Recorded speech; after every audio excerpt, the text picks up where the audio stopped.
Hello everyone. So first of all, very warm welcome to all of you on your own YouTube channel, that is Fast Step.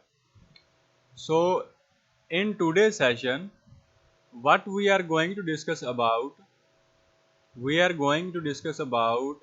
the numerical problems of your semiconductor devices book. ठीक है, जो आपकी physics की semiconductor devices book है उसमें जो previous years के अंदर जो इम्पोर्टेंट न्यूमेरिकल्स वगैरह आए हुए हैं एग्जाम के अंदर। ठीक है, वैसे तो बहुत सारे न्यूमेरिकल्स आ रखे हैं, लेकिन हमने उनमें से कुछ लगभग 4 न्यूमेरिकल्स अलग अलग चैप्टर में से निकाल रखे हैं, ताकि आपको कुछ आइडिया हो जाए कि न्यूमेरिकल्स किस वे से सॉल्व करोगे। ठीक है, ताकि आपको एग्जाम के अंदर कोई प्रॉब्लम ना आए। ठीक है, हो सकता है एग्जाम में हर एक जो आपका क्वेश्चन है उसके साथ हर यूनिट में एक आधा न्यूमेरिकल जरूर मिले आपको। ठीक है, तो इसके लिए थोड़ा सा प्रिपेयर रहना है आपको। ठीक है, कि जो आपके न्यूमेरिकल्स वगैरह किस वे से सॉल्व करोगे, तो उनमें से कुछ न्यूमेरिकल्स मैं यहाँ पे करवा रहा हूँ एंड आई होप सो कि इससे आपको बेनिफिट होगा। तो देखिए, आपका जो फर्स्ट न्यूमेरिकल है वो क्या है, that is a given cascaded amplifier. ठीक है, फर्स्ट ऑफ ऑल जो बच्चे कैस्केडेड एम्पलीफायर होता है ना, वो जो हमने आरसी कपल्ड एम्पलीफायर टॉपिक किया था उसके अंदर हमने उससे पहले हमने डिस्कस किया था, that is the multi stage amplifier. ठीक है, वो आपके पास क्या होता है, मल्टी स्टेज एम्पलीफायर को ही क्या बोलते हैं, कैस्केडेड। जब आप क्या करते हो, जैसे पहला ट्रांजिस्टर था उसको दूसरे से लिंक्ड किया, फिर थर्ड से लिंक्ड किया, और इनके इन बिटवीन हमने क्या यूज कर रखी हैं, कपलिंग डिवाइसेस यूज कर रखी हैं, तो वो आपका कैस्केडेड एम्पलीफायर बोल सकते हो, और you can say multi stage amplifier. ठीक है, क्लियर है।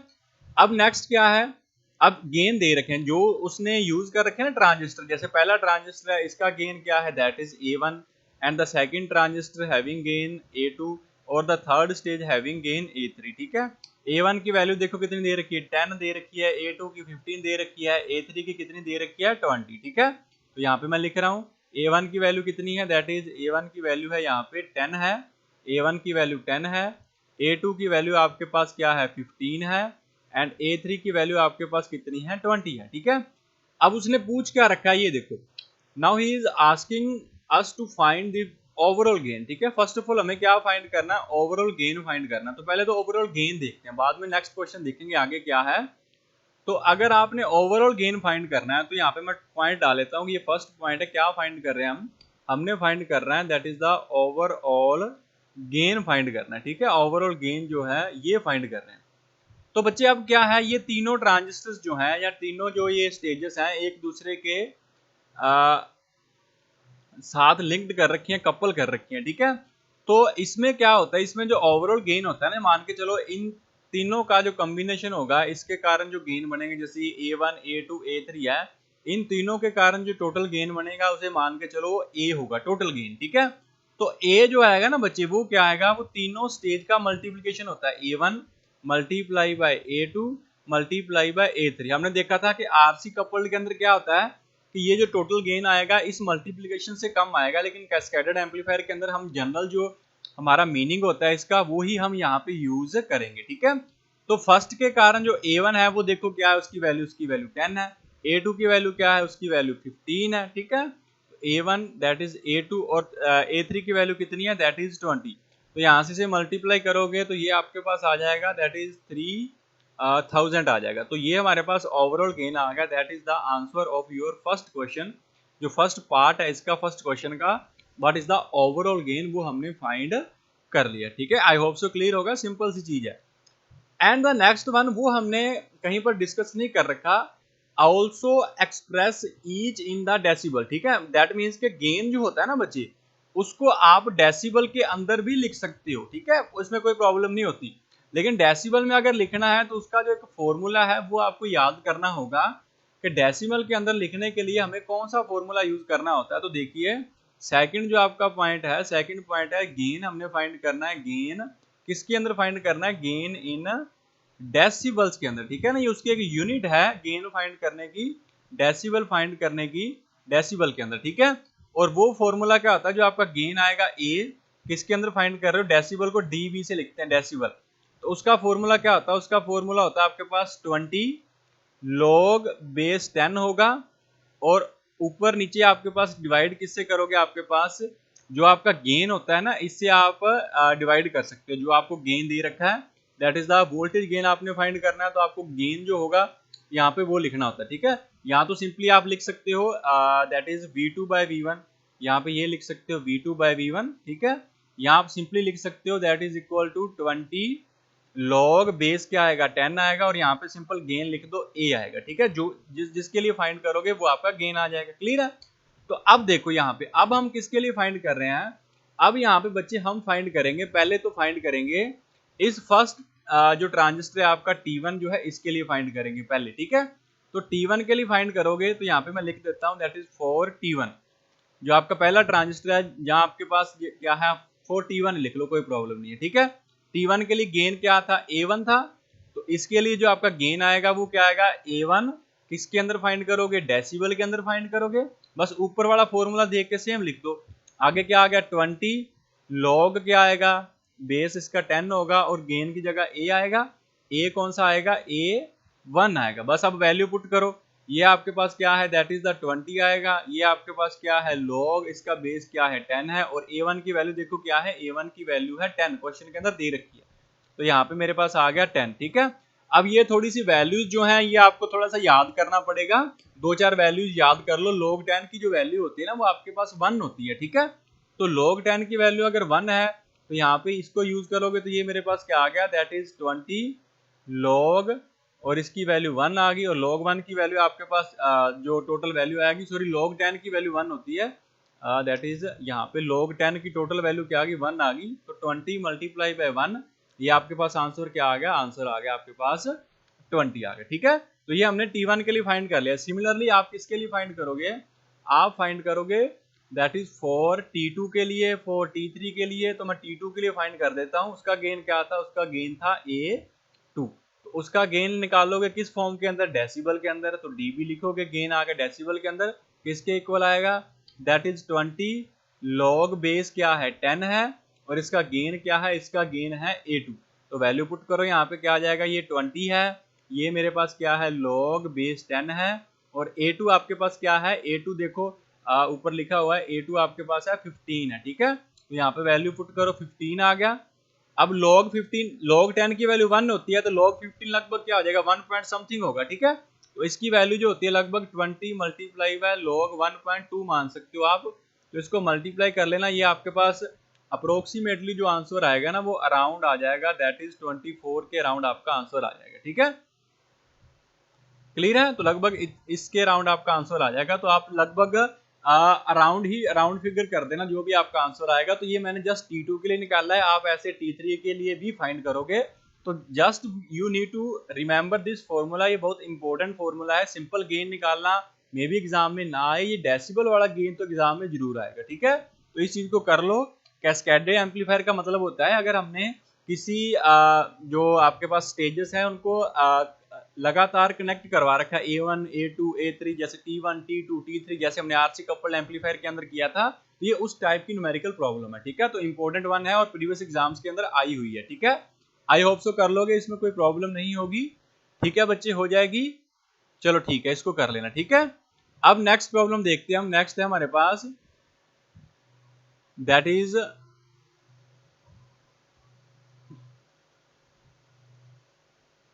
हाँ जी, ये प्रॉब्लम है, और ये भी आपकी इंपॉर्टेंट प्रॉब्लम है एग्जाम पॉइंट ऑफ व्यू से, ठीक है। हाँ जी, अब देखिए बच्चे, नेक्स्ट क्वेश्चन जो है हमारा, नेक्स्ट न्यूमेरिकल क्या है, व्हेन बेस करंट जो है आपके पास, when base current of a transistor changes by 0.2 milli ampere, जब आपका बेस करंट जो है वो 0.2 मिली एम्पीयर से चेंज होगा, इट्स एमीटर करंट जो है ना वो आपका कितना चेंज हो जाएगा या इंक्रीज हो जाएगा बाय 5 मिली एम्पीयर, ठीक है। तो क्या दे रखा है हमें, हमें ये सिचुएशन दे रखी है कि जब आपके पास अगर इफ चेंज इन आपके पास बेस करंट जो है, if change in base current वो कितना है आपके पास, वो 0.2 मिली एम्पीयर है, तो इट मींस आपके पास जो चेंज इन एमीटर करंट है वो कितना दे रखा है, that is change in emitter current दिया ना, हाँ जी एमीटर करंट दे रखा है, इट्स एमीटर करंट, ठीक है। तो चेंज इन एमीटर करंट कितना है, वो है आपके पास दैट इज 5 मिली एम्पीयर, ठीक है।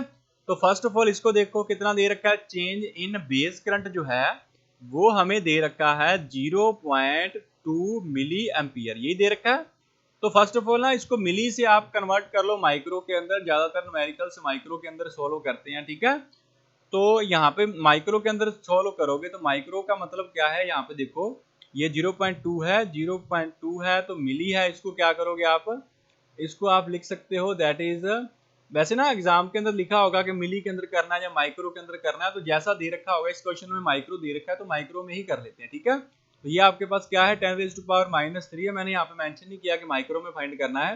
मिली का मतलब क्या होता है, मिली जो होती है दैट इज 10⁻³ है, तो ये एम्पियर के अंदर हो गया। लेकिन हमें माइक्रो में करना है तो इसका मतलब क्या होगा, माइक्रो में करने का मतलब है 10⁻, ये इसको आपको क्या करना है -3 से और मल्टीप्लाई करनी है, तभी तो ये -6 होगा ना माइक्रो का मतलब, सॉरी -3 से मल्टीप्लाई करोगे, इसको -3 से मल्टीप्लाई करोगे और 10⁻³ से ही डिवाइड करोगे, ठीक है, ये तभी पॉसिबल है। तो अब क्या हुआ, ये टोटल ये दोनों पावर्स जो है 10⁻³ और 10⁻³ क्या बन गया, ये आ गया 0.2 डिवाइड बाय 10⁻³ और ये आपका बन गया 10⁻⁻6, ठीक है। अब इसको क्या लिखोगे, मैं 1 बाय 1 स्टेप कर रहा हूँ, वैसे करने में तो एक ही स्टेप में हो जाता है ये सारा, 10⁻³ और ये आ गया माइक्रो एम्पियर के अंदर हो गया। अब जो ये है 10⁻³ और 0.2 इसको देखो, अब 0.2 है तो एक बार 0.2 रहने दो और 10⁻³ ऊपर जाएगा तो 1000 हो जाएगा ना, और ये इसका पॉइंट यहाँ से रिमूव करोगे तो 10 आएगा, इसको कट करोगे तो ये कट हो जाएगा, मल्टीप्लाई में क्या है माइक्रो एम्पियर तो चल ही रहा है, तो यहाँ से कितना बचा 2 × 100, तो ये कितना आ गया, ये आ गया आपके पास 200 माइक्रो एम्पियर। मैंने एक चेंज करने का आपको वे बता दिया, दूसरा आप खुद करोगे, ठीक है। तो इट मीन्स यहाँ पे आपके पास क्या आया, ये सारी प्रॉब्लम हमारी चेंज होगी। इट मीन्स जो आपके पास चेंज इन आपका बेस करंट है वो आपके पास कितना है, वो आ गया 200 माइक्रो एम्पियर आ गया, ठीक है। तो इसको मैं यहाँ पे हाईलाइट कर रहा हूँ, जो मेरे पास वैल्यू आई है दिस वन, ये आपके पास आ गया डेल्टा आई बी की जो वैल्यू है ये आ चुकी है, ठीक है। अब जो है नेक्स्ट देखो डेल्टा आई ई जो है उसको देखो, अब मेरे पास क्या है डेल्टा आई ई जो आएगा, डेल्टा आई ई जो है दैट इज डेल्टा आई ई जो आएगा वो मेरे पास फिर क्या आएगा 5 मिली एम्पीयर है, तो इसको आप कन्वर्ट करोगे तो ये क्या हो जाएगा, ये 5000 माइक्रो एम्पीयर हो जाएगा। ये आपके ऊपर है, इसको खुद कर लेना, ठीक है। एक मैंने करके दिखा दिया, दूसरा आप खुद कर लेना, ये 5000 माइक्रो एम्पीयर आ जाएगा। तो ये आपके पास चेंज इन एमीटर करंट भी आ गया। अब हमें क्या फाइंड करना है, बेस करंट तो आ गया, एमीटर करंट भी आ गया, चेंज इन कलेक्टर करंट क्या होगा बच्चे, ये देखो दैट मीन्स हमें पता है ना एमीटर करंट क्या होता है, एमीटर करंट जो होता है आपके पास वो होता है that is equal to base current plus में क्या होता है कलेक्टर करंट, और हमें फाइंड करना है चेंज इन कलेक्टर करंट। तो it means change in collector current क्या आएगा, बेस करंट इस साइड जाएगा तो माइनस का हो जाएगा, ये मेरे पास आ जाएगा डेल्टा आई ई, माइनस में क्या आएगा डेल्टा आई बी आ जाएगा। आई थिंक क्लियर होगा। तो इन दोनों वैल्यूज को पुट करो, डेल्टा आई की वैल्यू ये रही, इसको पुट करोगे तो ये मेरे पास क्या आएगा 5000 है, 5000 माइनस में क्या करोगे ये 200 आएगा, माइनस में 200 और आउटसाइड मेरे पास क्या है दैट इज माइक्रो एम्पियर है, ठीक है। तो ये 5000 माइनस 200 जो है ये आपके पास आंसर क्या आ गया 4800 माइक्रो एम्पियर, ये आपके पास आ गया डेल्टा आई सी। इसको मैं अगेन हाईलाइट कर रहा हूँ, इसका हमें यूज करना है नेक्स्ट, ठीक है। तो ये मेरे पास आ गया दैट इज डेल्टा आई सी की वैल्यू ये हो जाएगी, ये हमने तीनों करंट फाइंड कर लिए, base current emitter current and collector current, ठीक है। अब नेक्स्ट जो क्वेश्चन है उसको रीड करो। नेक्स्ट क्वेश्चन क्या था, नेक्स्ट क्वेश्चन था कि find change in collector current, तो वो तो हमने फाइंड कर लिया, डेल्टा आईसी की वैल्यू अभी फाइंड किया, ये देखो नीचे आइए डेल्टा आईसी यही तो है ना चेंज इन कलेक्टर करंट, ठीक है। उससे आगे बोल रखा है उसने and the current gain find करना है in common base and common ammeter configuration के लिए आपने करंट गेन भी फाइंड करना है, ठीक है। तो अब कैसे फाइंड करोगे करंट गेन, तो ये तो बच्चे बिल्कुल इजी है, इसके हमने फॉर्मूले वगैरह कर रखे हैं, करंट गेन कैसे फाइंड करते हो, ठीक है। तो देखो अगर करंट गेन फाइंड करना है तो उसके लिए क्या फॉर्मूला आप यूज करोगे, फॉर करंट गेन के लिए क्या फॉर्मूला है, किस तरह से करोगे देखो। अब हमने फाइंड करना है first of all current gain find करना है, दैट इज यहाँ पे लिख रहा हूं मैं, that is current gain find करना है किसके अंदर, एक तो कॉमन बेस के अंदर करना है और एक दूसरा मैं यहाँ पे लिख रहा हूँ करंट गेन फाइंड करना है, दैट इज करंट गेन। और किसके अंदर फाइंड करना है? Current gain in common ammeter configuration. दो ही दे रखे हैं ना, दैट इज कॉमन बेस है और दूसरा आपके पास हाँ जी कॉमन एमीटर कॉन्फ़िगरेशन है। तो करंट गेन कॉमन बेस को किससे लिखते हैं? अल्फा से लिखते हैं। वो किसके इक्वल होता है? जिसमें मतलब बेस कॉमन है तो वो क्या आएगा? Change in collector current divide by क्या आएगा? चेंज इन एमीटर करंट आएगा। बिल्कुल सिंपल है। लेकिन करंट गेन कॉमन एमीटर में क्या होता है? उसको बीटा से लिखते हैं। वो किसके इक्वल होता है? वो चेंज इन कलेक्टर करंट। इसमें एमीटर कॉमन हो गया तो ये क्या आएगा? चेंज इन बेस करंट आएगा। बस ये सिंपल सा आपको फॉर्मूलेज है, मैंने बोल रखा था कि इनको याद रखना, बिल्कुल सिंपल वन है। ठीक है, तो अब अगर यहाँ पे वैल्यूज पुट करोगे ऊपर से उठा के देखो, यहाँ पे इसके अंदर रखो चेंज इन कलेक्टर करंट क्या है? ये रहा आपके पास, दैट इज 4800 माइक्रोएम्पियर लिख लो, कोई दिक्कत नहीं है। Divide by change in emitter current क्या है? ये रहा आपके पास 5000 है। तो यहाँ से इसकी वैल्यू पुट करो 5000, इसकी वैल्यू भी माइक्रोएम्पियर में है तो ये कट जाएगा, उसके बाद में ये भी कट जाएगा, जो टोटल कटेगा आंसर आपके पास आ जाएगा। इसको सॉल्व कर लेना, ये आपका आंसर आएगा लगभग 0.96 के अराउंड आएगा। ये अल्फा की वैल्यू आ गई। अब आपने बीटा फाइंड करना है तो चेंज इन कलेक्टर करंट क्या है? देखो ये रहा आपके पास, दैट इज 4800। में माइक्रो नहीं लिख रहा, जरूरत ही नहीं है। बेस करंट की वैल्यू ये रही आपके पास, ये क्या आ जाएगी? 200 है तो ये आ गया। इसको यहाँ से कट कर दो तो ये आपके पास क्या आ गया? 2 2 जा 4 एंड 2 4 या 8। ये आपके पास आंसर आ गया 24 आ गया। And that is your answer of this question. ठीक है, एंड आई होप सो कि ये कर लोगे। करंट गेन कॉमन बेस के लिए, कॉमन एमीटर के लिए बहुत इंपॉर्टेंट क्वेश्चन है। किसी भी मोल्डेड फॉर्म के अंदर आपको एग्जाम में क्वेश्चन मिल सकता है, तो बच्चे इसको कर लेना। ठीक है, वैसे तो आप मिली में सोल्व करोगे आंसर सेम आएगा। मैंने माइक्रो में इसीलिए करवा दिया क्योंकि सम टाइम क्वेश्चन को माइक्रो में आपको लेके जाना होगा, क्योंकि एक मिली में दे रखा होगा, एक माइक्रो में दे रखा होगा। तो आपको जस्ट कन्वर्जन करने के लिए मैंने बता दिया कि कैसे चेंज करोगे। ठीक है, वैसे तो आपको आता ही होगा कन्वर्जन कैसे करना है, बिल्कुल सिंपल है। तो ये आपका सेकंड न्यूमेरिकल हो चुका है, आई थिंक क्लियर होगा। अब देखते हैं थर्ड न्यूमेरिकल। ठीक है, हाँ जी देखिए अब नेक्स्ट जो है आपके पास प्रॉब्लम, वैसे ये फोर्थ प्रॉब्लम है, थर्ड हम बाद में करेंगे डिस्कस। एक बार ये फोर्थ प्रॉब्लम देखो, ये भी इंपॉर्टेंट है। ये जो आपके पास रेक्टिफायर है ना, उसमें से ये प्रॉब्लम आई हुई है। हमने वहाँ पे रेक्टिफायर से नंबर ऑफ रिलेटेड टर्म्स की थी कि उसका रिपल फैक्टर क्या होता है, उसका वोल्टेज रेगुलेशन क्या होता है। और जो ये वोल्टेज रेगुलेशन था ना, ये वो क्वेश्चन है एग्जाम में, बहुत इंपॉर्टेंट है। ठीक है, वैसे एग्जाम में हाफ वेव से और फुल वेव से आपको न्यूमेरिकल मिलेगा, तो हाफ वेव और फुल वेव को एज ए न्यूमेरिकल प्रॉब्लम्स के लिए अच्छे ढंग से प्रिपेयर कर लो। ठीक है, अब देखो क्या दे रखा है इसके अंदर।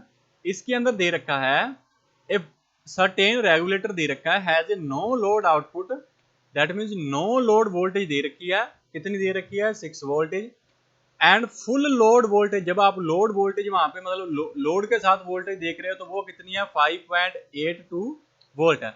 उसने पूछा है what is the present road regulation, क्या होगा ये पूछ रखा है। ठीक है, तो बच्चे फर्स्ट ऑफ ऑल देखो कि जो आपके पास वोल्टेज रेगुलेशन होती है ना, that is your voltage regulation जो होती है उसका फॉर्मूला होता है। और हमने उस जो आपका सेकंड यूनिट था या आई थिंक फर्स्ट यूनिट है, फर्स्ट यूनिट के अंदर हमने अच्छी ढंग से किया। फर्स्ट ये आपका वोल्टेज रेगुलेशन जो होता है, जिसको हम किससे लिख देते हैं? V से लिखते हैं, दैट इज VR लिख सकते हैं, वोल्टेज रेगुलेशन। इसका फॉर्मूला क्या होता है? V यहाँ पे आपके पास आएगा, that is V no load.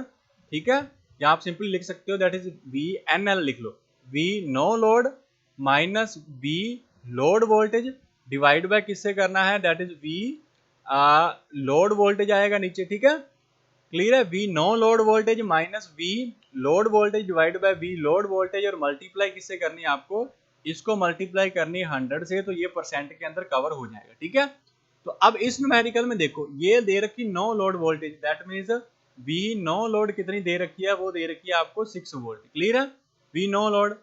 और यहाँ पे दे रखी है फुल लोड वोल्टेज, का मतलब V लोड वोल्टेज कितनी दे रखी है? दैट इज 5.82 वोल्ट आपको ये दे रखी है। ठीक है, यहाँ पे पुट करो, डिवाइड करो, आंसर निकालो। बस ये वोल्टेज रेगुलेशन का फॉर्मूला इंपॉर्टेंट है और इसको अच्छे ढंग से याद रखो। और ये मैंने जब यूनिट करवाया था तब भी बोला था कि इनमें से एक न्यूमेरिकल आ सकता है, तो ये कर लो। ठीक है, अब देखो चलो मैं थोड़ा सा सोल्व भी करवा देता हूँ। यहाँ पे पुट करोगे नो लोड 6 माइनस ये क्या आ गया?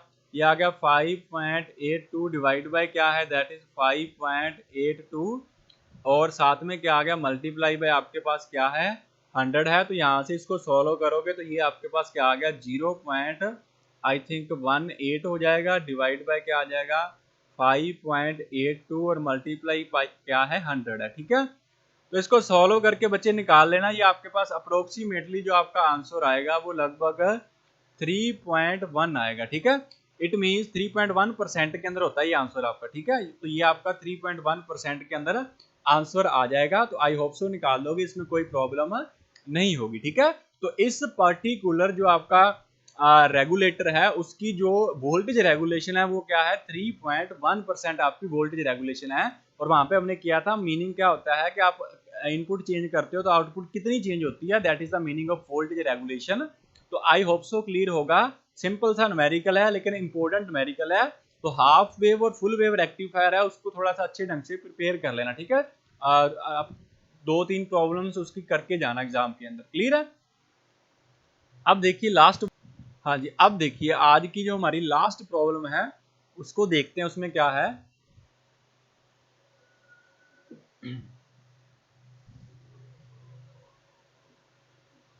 इसको देख लो, ये भी इंपॉर्टेंट है, फर्स्ट यूनिट में से इसमें से भी न्यूमेरिकल आ जाता है। An EMF of 5 volt is applied across a series combination of PN diode having potential barrier of 0.2 volt. ठीक है, तो पोटेंशियल बैरियर दे रखा है और ईएमएफ जो अप्लाई कर रखी है वो दे रखी है। एक हमें रेजिस्टेंस दे रखा है, ये देखो रेजिस्टेंस ऑफ 200 ओम दे रखा है। और बोल रखा है कि if the diode is forward bias, अगर डायोड आपकी फॉरवर्ड बायस है तो करंट फाइंड करना, then find the current in the circuit. ठीक है, तो हमें देखो कितनी चीजें दे रखी है, हमें रेजिस्टेंस दे रखा है, हमें जो ये पोटेंशियल बैरियर है वोल्टेज जो होती है वो भी दे रखी है, हमें जो ईएमएफ उसको अप्लाई किया वो भी दे रखा है। ठीक है, बस हमें यहाँ से चीजें फाइंड करनी आनी चाहिए कि इसका मीनिंग है क्या। देखो अगर आपने ईएमएफ अप्लाई कर रखी है 5 वोल्ट की तो इसका मतलब क्या है कि आपने पीएन जंक्शन डायोड के अक्रॉस जितनी वोल्टेज अप्लाई कर रखी है वो कितनी है आपके पास 5 वोल्ट है। क्लियर है, तो ये जो आपने वोल्टेज अप्लाई कर रखी है ये वो है। ठीक है, वोल्टेज अप्लाइड कितनी आ गई 5 वोल्ट आ गई, ये तो क्लियर होगा। अच्छा, उसके बाद में जो पोटेंशियल बैरियर दे रखा है वी बैरियर वोल्टेज जो है वो आपके पास कितनी है, बैरियर वोल्टेज जो है वो दे रखी है, यहाँ पे देखो कितनी दे रखी है 0.2 वोल्ट। ठीक है, जो वो अपोज करती होती है, हमने किया था इलेक्ट्रिक फील्ड इंड्यूस हो जाता है वो उसका अपोज करेगा फर्दर मूवमेंट का, तो उसको बैरियर वोल्टेज बोलते थे। ठीक है, तो ये आपके अप्लाइड है, ये आपके पास बैरियर वोल्टेज है, ये लिख ली। उसके बाद में जो रेजिस्टेंस दे रखा है आर जो है वो कितना है आपके पास, वो है 200 ओम दे रखा है। देखो अब हमें करंट फाइंड करना है तो बच्चे V is equal to I R formula होता है। अब यहाँ से I की वैल्यू क्या आ जाएगी, करंट आ जाएगा वोल्टेज डिवाइड बाय रेजिस्टेंस। ठीक है, लेकिन अब यहाँ पे दो वोल्टेज हैं तो कौन सी वोल्टेज लोगे। अब बच्चे यहाँ पे इन दोनों का माइनस आएगा। ठीक है ना, ये आपने अप्लाई की, इसका ये अपोज कर रही थी, तो कुल मिला के वोल्टेज बचेगी कितनी, इन दोनों को माइनस करोगे, दैट मीन्स 5 माइनस 0.2 इतनी वोल्टेज आपके पास बचेगी। ठीक है, 5 माइनस 0.2 जो है इतनी वोल्टेज आपके पास बचेगी, बिकॉज 5 तो आपने ये अप्लाई कर रखी है लेकिन इसका अपोज कौन कर रही है, ये वाली वोल्टेज अपोज कर रही है, तो ओवरऑल कितनी बचेगी 4.8 बचेगी ना। तो डिवाइड बाय रेजिस्टेंस तो आपका कितना दे रखा है 200 दे रखा है, तो ओवरऑल बचेगी कितनी, वो सिर्फ बचेगी 4.8।